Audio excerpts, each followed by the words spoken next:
দীর্ঘ প্রতীক্ষার পর আগরতলায় পুনরায় শুরু হলো বাংলাদেশ ভিসা পরিষেবা। দীর্ঘ প্রতীক্ষার অবসান ঘটিয়ে অবশেষে ভারতের ছোট্ট পার্বত্য ত্রিপুরার রাজধানী আগরতলায় অবস্থিত বাংলাদেশ সহকারী হাই কমিশন অফিস থেকে পুনরায় সব ধরনের ভিসা প্রদান প্রক্রিয়া শুরু হয়েছে। সকাল থেকেই এই ভিসা পরিষেবা পুরো দমে চালু হওয়ায় স্বস্তি ফিরেছে সাধারণ মানুষের মধ্যে। ভারত এবং বাংলাদেশ দুই দেশের সামাজিক ও পারিবারিক বন্ধন রক্ষায় এই পদক্ষেপ অত্যন্ত গুরুত্বপূর্ণ বলে মনে করা হচ্ছে। সকাল থেকেই আগরতলা বাংলাদেশ সহকারী হাই কমিশন অফিসের বাইরের দীর্ঘ লাইন লক্ষ্য করা গেছে। আবেদনকারীদের হাতে ফর্ম, অফিসের গেটে নোটিশ এবং কর্মকর্তাদের ব্যস্ততার দৃশ্য লক্ষ্য করা গেছে। নিরাপত্তাজনিত কারণ দেখিয়ে গত বছরের 23শে ডিসেম্বর থেকে আগরতলায় বাংলাদেশের ভিসা ও কনসুলার পরিষেবা অনির্দিষ্টকালের জন্য স্থগিত করা হয়েছিল।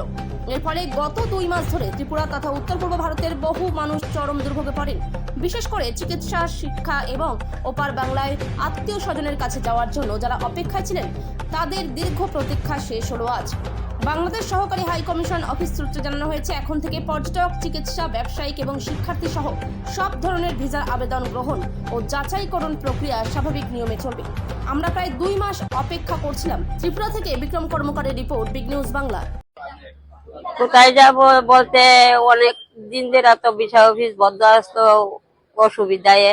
এখন তো মনে করেন খুলছে, মানে সবারই আনন্দ ভিতরে খুলছে যে ঘুরতে যাইতে পারবো।